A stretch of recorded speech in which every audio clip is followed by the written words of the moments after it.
फरवरी में शुरू हुई 3 दिवसीय गौरवधन यात्रा पहुंची शिकागो पब्लिक स्कूल कटनी। गौरवधन यात्रा के प्रतिभागी 18 नवंबर को इटारसी के पथरोटा गांव से शुरू हुई यात्रा। यात्री समझेंगे अहिंसक स्थानीय अर्थव्यवस्था। कोरोना वायरस ने भारत की गति को भी थोड़े समय के लिए रोक दिया।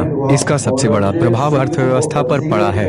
हम सभी ने देखा कि किस परिस्थिति में सैकड़ों मजदूरों को शहर के गांव की ओर पलायन करके आना पड़ा। मुट्ठी भर लोगों को हिंसक अर्थव्यवस्था से लाभ मिलता है। अगर हम चाहते हैं कि सारी मानवता का भला हो तो हमें पूरी तरह से एक अहिंसक अर्थव्यवस्था को अपनाना होगा। यह समझने के लिए कि एक अहिंसक स्थानीय अर्थव्यवस्था क्या है और इसके उदाहरणों को देखने के लिए गौरवधन यात्रा और कैंप का आयोजन किया जा रहा है। मेरा ग्रेजुएशन है, सेकेंड ईयर बीएससी कर रहा हूँ। मैं बैतूल जिले में एनवाईपी और एनएसएस का जुड़ा हुआ कार्यकर्ता हूँ। और ये यात्रा जो गौरवधन यात्रा निकली है, जैसे मैं पता चला उसमें मैं शामिल हुआ और मुझे सीखने को बहुत कुछ मिला। लेकिन जो मैं अभी तक नहीं सीख पाया था वो कुछ मुख्य इस प्रकार है कि सम्मान करना। जैसे कोई अनजान व्यक्ति अपने यहाँ आता है तो सबको कैसे सम्मानित करे, उसके प्रति अपनी भावना कैसे व्यक्त करिए, मुझे सीखने को मिला। जैसे बरेला समाज के जो समुदाय था उन्होंने हमारा इतना अच्छा स्वागत किया और हमें ऐसी भावना से सम्मान स्वागत किया, हमें बहुत अच्छा लगा उससे। और दूसरी बात ये सीखने को मिली कि जो अपने शरीर के लिए बहुत जरूरी होता है भोजन, हमें नहीं पता होता है कि अपन विषैला खा रहे हैं कि विषैला वो नहीं है। हम खाते जाते हैं, बस जो अच्छी चीज हमें दिखती है हम वही खाते हैं। हम नहीं जानते कि वो चीज सही है कि गलत है, खाते जाते। लेकिन मुझे ये पता चला इस बहुत सारे जो गांव में हम गए वहां में हम बताया कि ये जैविक सब्जियां है, ये रासायनिक सब्जियां है, इसके क्या लाभ है, इसके क्या हानि, ये मुझे देखने को मिला और सीखने को। मेरा नाम तबीन है और मैं भोपाल से हूँ। बीएसएस कॉलेज भोपाल से सेकेंड ईयर सोशल वर्क की पढ़ाई कर रही हूँ। यात्रा में सीखने की बात रही तो मैंने बहुत कुछ सीखा, इतना सीखा कि मैं उसको बता भी नहीं सकती, मेरे पास लफ्ज़ नहीं है उसे बयां करने के। पर एक चीज़ जो मेरे दिमाग में वो रहती है, चलती रहती है, वो ये है कि हम लोग इतने सारे गांव में गए, हर जगह रुके, हर जगह खाया, उनका कम्युनिटी बहुत स्ट्रॉन्ग। जैसे बहुत सारे लोगों ने बताया वो दिवाली के बारे में, तो वो एक फेस्टिवल में अपनी कम्युनिटी के चक्कर में उन्होंने फेस्टिवल का डेट ही चेंज कर दिया। वो अपने हिसाब से अपना फेस्टिवल मनाते हैं। और जैसे हम लोग वहाँ पे गए थे तो वो लोग हमारे लिए टाइम निकालते थे। पूरा हम लोग गए तो पूरा गांव हमारे लिए बैठा हुआ है। हम कहीं भी जाते थे तो घर में सब वेलकमिंग थे, सब सेल्फलेस। और एक बात ये भी है कि खाने के लिए कोई शहर में जैसे हम लोग जाते हैं तो किसी के पास किसी के लिए इतना टाइम ही नहीं है। मेरे दोस्त भी आते होंगे तो मैं भी ये सोचती हूँ क्यों आ गए।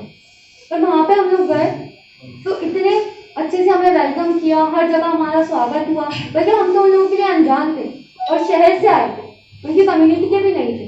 और ये भी ऐसा नहीं लगा कि जैसे हम उनके वहाँ नहीं रहते, ऐसा लगा कि हम उनके वहीं रहते और हम लोग वहाँ पर मेहमान होते। सभी को जय जगत। मेरा नाम आनंद है और मैं अभी Tata institute of social science से सोशल वर्क की पढ़ाई कर रहा हूँ। पिछले कुछ समय से अंश हैप्पीनेस सोसाइटी, एकता परिषद, अनंत मंडी, ऐसे कुछ यूथ इनिशिएटिव्स हैं, उनके साथ जुड़ा हुआ हूँ और अपनी समझ बनाने की कोशिश कर रहा हूँ समाज के बारे में। मैं शब्दों के साथ इतना अच्छा हूँ नहीं, तो मैं किस शब्दों में अपनी लर्निंग्स बता पाऊँगा शायद अगर आप समझ पाए तो, कि जो सो कॉल्ड डेवलपमेंट की परिभाषा जो पिछले कुछ समय में हमारे अर्बन और जो शहरी चलन में आ गई है, उससे मुझे इस पूरी यात्रा में एक ही चीज समझ में आई है कि जो the destruction of the development of one is destruction of another. किसी की एक की जो डेवलपमेंट होता है उससे किसी ना किसी एक का विनाश जरूर होता है। तो यही मेरी एक समझ है और मैं इस समझ पे आगे काम करना चाहूँगा कि कैसे मैं अपना जो 20वीं सदी और 21वीं सदी का जो विकास की परिभाषा है उसको कैसे बदला जा सके। मेरा नाम नीलू दिवाकर है और मैं चंबल से हूँ पर रहता भोपाल में हूँ। पिछले 4 से 5 सालों से युवाओं के साथ काम कर रहा हूँ। कैसे युवाओं के जो उनके अंदर के हुनर है और जो उनके अंदर की इच्छा है करने की, वो कैसे प्लेटफॉर्म प्रोवाइड कर सके, उसके लिए हमारा ग्रुप, हमारा अंश हैप्पीनेस सोसाइटी और साथ में एकता परिषद सारी टीम मिलकर कैसे यूथ को बढ़ावा दे सकती है उसके लिए काम कर रही है। और रही बात इस यात्रा से क्या सीखने की, तो हर एक वो लम्हा, हर एक वो पल जब हम किसी से मिल रहे थे या फिर कहीं बस में भी यात्रा कर रहे थे, तो हर जगह लर्निंग थी, हर जगह नई सीख थी। तो बताना तो मुश्किल है कि क्या क्या सीखा। बस ये है कि जो परेशानी हम फेस कर रहे हैं अभी, जो पूरा ही वर्ल्ड फेस कर रहा है कोरोना को लेके, जब हम शहर में जाते हैं तो कोरोना के अंदर जो हालात है अभी एक ही अलग ही तरह के हैं, तो लोग निकल रहे हैं, बात अलग है। पर आप यदि ग्रामीण क्षेत्र में जाते हैं तो उन्हें हालांकि डर तो नहीं है, पर जिस तरह वो अपनी जीवन जीविका को फिर से दोबारा पटरी पे ला रहे हैं, वो बहुत ही तारीफ के काबिल है। बस इतना ही मेरा नाम शुभम है और मैं हरदा जिले का रहने वाला हूँ। पिछले 3-4 सालों से बच्चों के अधिकार और युवा विकास पर काम कर रहे थे और सीख रहे थे। साथ ही साथ जब सोशल मीडिया के माध्यम से गौर वन यात्रा के बारे में जानकारी मिली तो फॉर्म भर दिया, और फॉर्म भरने के बाद भाग्यशाली हूँ कि सिलेक्शन हुआ, और सिलेक्शन होने के बाद यहाँ पर बहुत कुछ सीखने को मिला। उसको एक शब्द में कहूँ तो खुशी शब्द को समझ पाया कि खुश कैसे रह सकते हैं, कि भौतिक संसाधनों तक हमारी खुशियाँ सीमित नहीं है। खुशी एक भौतिक संसाधनों से परे है, उसको समझ पाया। साथ ही साथ पूरी यात्रा के बाद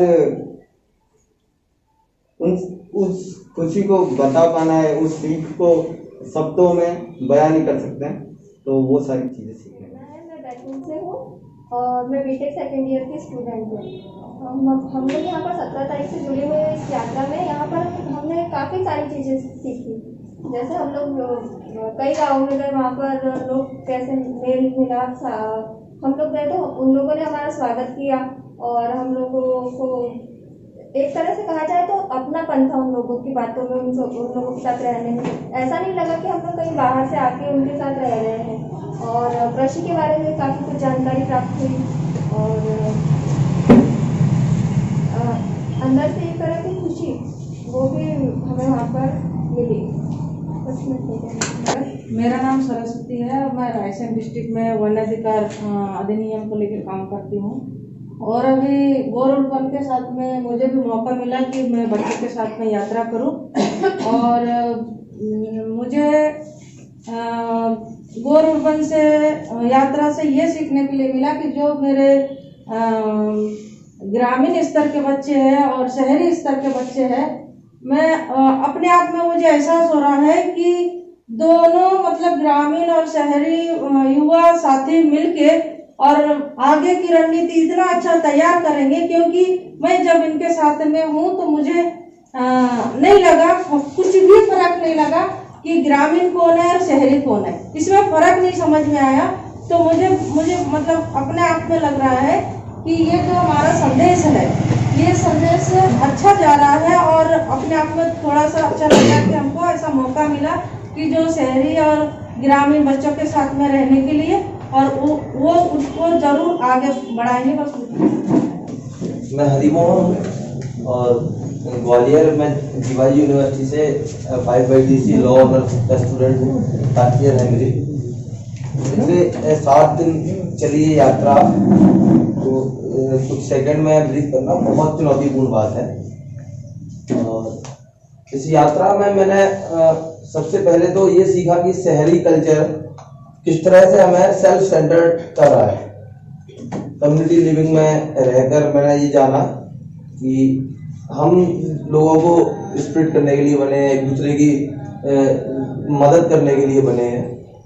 दूसरा, जब उन लोगों के साथ रहा तो मैंने ये बहुत बारीकी से देखा कि प्रकृति ने हमें सब कुछ दिया है, बस हमें उसे समझने की जरूरत है। हर चीज हमारे लिए बनाई है, अगर हम विलासिता को त्याग दें तो प्रकृति ने इनफ दिया है। हमारे साथ दीपक भाई है और शायद उदित यहाँ पर नहीं है, तो उदित आ रहे हैं, तो मैं तब तक चाहूँगा दीपक भाई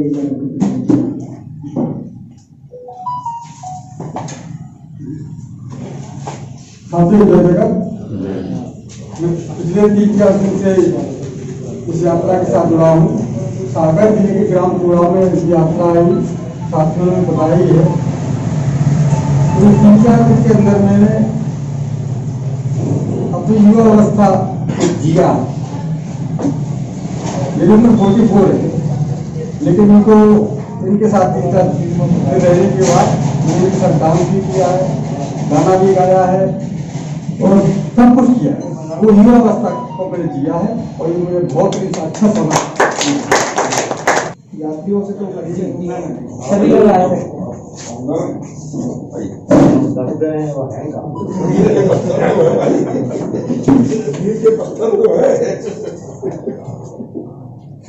जो दिखाई न दे वो कहाँ से यहाँ तो देखें।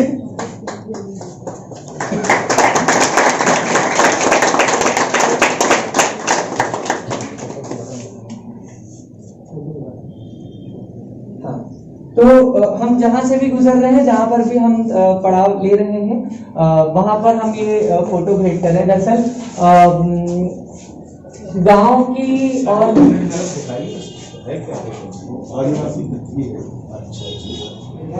ऐसा हो सकता है। तो हमारी एक फोटोग्राफर की टीम कुछ गांव पर कुछ समय उन्होंने बिताया और गांव के किसानों की तस्वीरें और वहाँ के माहौल की तस्वीरें खींची, उनके साथ बातचीत करी और उनका एग्जीबिशन हमने भोपाल के साथ और कई जगहों पर किया ताकि गांव में जो खुशी वाला एक माहौल है वो भी हम लोगों के सामने रख सकें। तो उन्हीं तस्वीरों को हम रास्ते में देते हुए चले। तो ये फोटो मुझे बड़ी खुशी है।